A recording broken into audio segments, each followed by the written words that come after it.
Hi my loves, welcome back to another episode of The Rosey Life.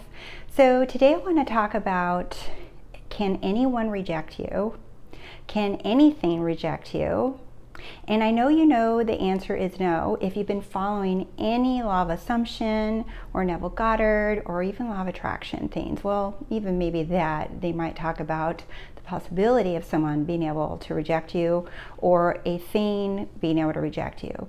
And I am going to share with you something that I personally have been using, and I woke up to one morning with a visual of how it really deepens your knowing, not just belief, but your knowing that nothing and no one can ever reject you.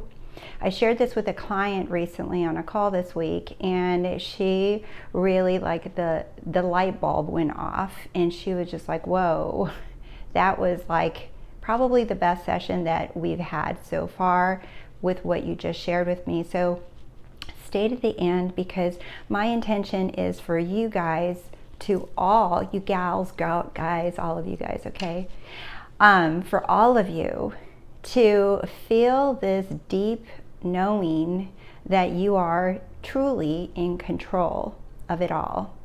So before we get started in diving into that, if you are new to my channel, welcome. My name is Rose. I am a success and confidence coach, and I help people get out of their own way so that they can have the life that they want. And I do that really by building your confidence in yourself and understanding who you are and your awareness of you and how you tick, how you work, how you get in the way, how you sabotage yourself, all of those things. That is what I love to do so that you too can have anything that you want in your life. So if you're interested in working with me one-on-one, you can go to TheRoseyLife.com. And I just want to say thank you again, you guys. I know that I say this all the time, but I really do. I appreciate you guys so much. Even when I'm not making a YouTube channel video, I'm always thinking about all of you who are watching my videos, and I truly appreciate you guys liking the videos and leaving your comments so that I can read them, and I just love it. And I want you to know that I'm not the only one reading the comments, okay? The world is reading the comments that you guys leave with your success stories and what you think of the video. And every time you like the video, the world is seeing that video even more. And even my son told me the other night, he said, yeah, I like reading the comments on your videos. I like to see what people are experiencing when they watch you and when they work with you. He said, and he just told me that. I had no idea he was doing that. So I'm like, that is so cool. So know that you're liking the video and you're commenting the video is making an impact on other people. Even if you think it's just like, it's just a click, it's a big deal. That you too, just like I am making these videos, that you too are impacting the world with your comments that you're leaving, okay? So let's get into this. So why I wanted to talk about this is because for the longest time, you guys, I understood the law. I understood law of assumption. I have studied and read so much content with different mystic teachers, not just Neville Goddard, but Joseph Murphy, Wayne Dyer. I did the Abraham Hicks journey at the very beginning. That tapered off really fast. I've read and studied a lot of Alan Watts and Buddhism and Taoism, and of course all you know that I am an educated shrink, right? That's my education and my background as a psychotherapist. So I have like a lot of the head knowledge, and I did for so long. And even the knowledge that I have as a psychotherapist, I noticed was actually creating limiting beliefs for myself before as well, because I was able to analyze others and myself so quickly that I had these labels built into what certain thought patterns and behaviors meant, okay?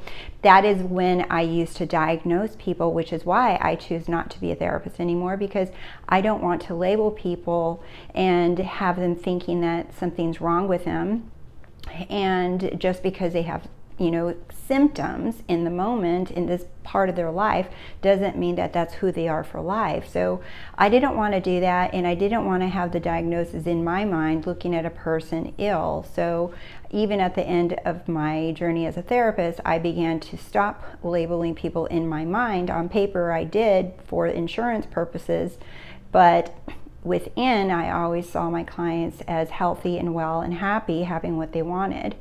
However, getting back to what I was saying is there's so much knowledge that we learn, and we read it, and you can read it so much and you can study it so much that you even get lost in the studying of knowledge about the law, instead of not only applying it, but really allowing yourself to let it sink into what it is that you're really doing here with this manifesting, with this embodying yourself in remembering who you really are, which is universe, power, God, right, within you.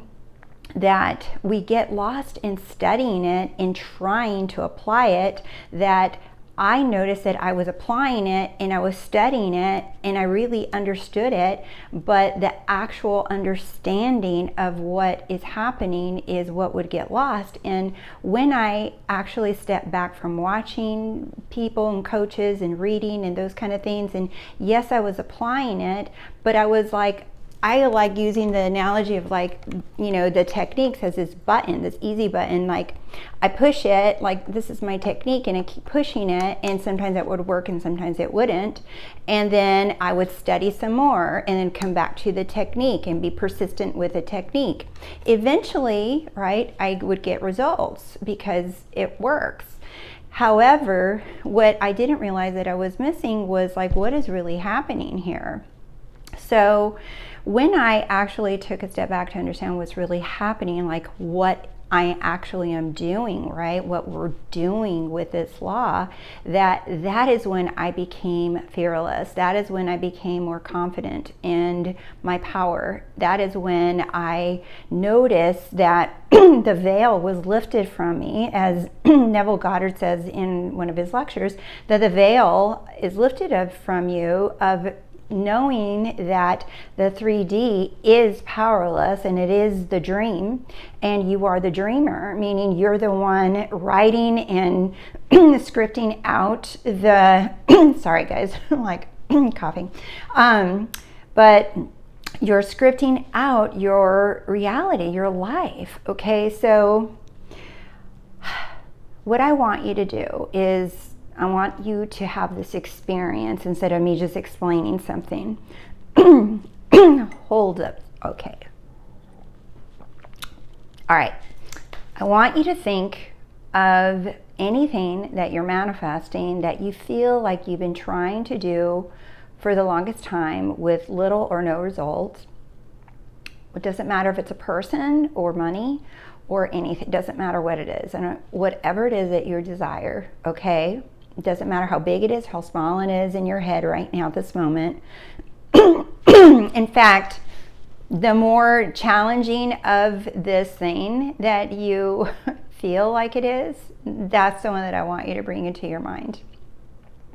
Now, you can close your eyes if you like to, which I suggest you do, to block out the senses, okay? Because the 5 senses are not accurate. They're very limited. So vision is very limited to what we actually have the ability to tap into. You can close your eyes and imagine yourself, right? So for me, I would be standing in front of my desire as Rose. And imagine yourself in front of the desire, whether it's a pile of money, a specific person, a house, a specific job, a car, whatever it is. As yourself, okay, so you would insert your name, so me as Rose, right?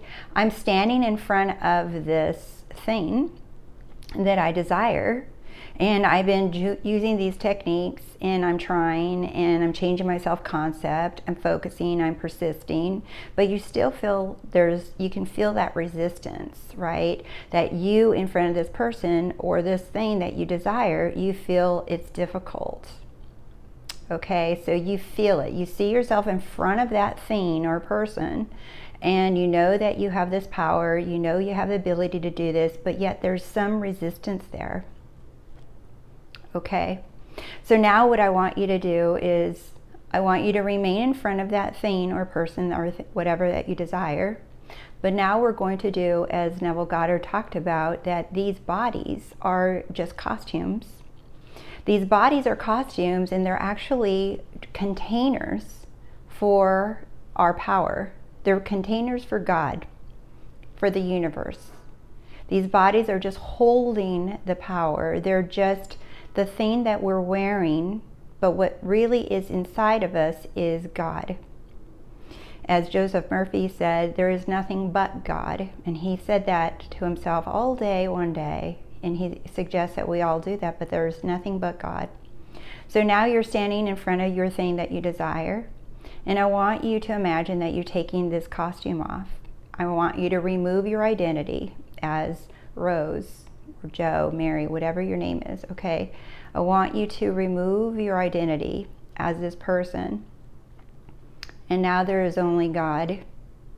Now only God is standing in front of your person, or in front of this money, or in front of this house, in front of this car. Now it is God in front of it. Now notice how there is no more resistance, because that person or that thing that you desire cannot reject you, cannot reject God, cannot reject this power that's within you. There is no rejection, because no one says no to God, period. And that is who you truly are within.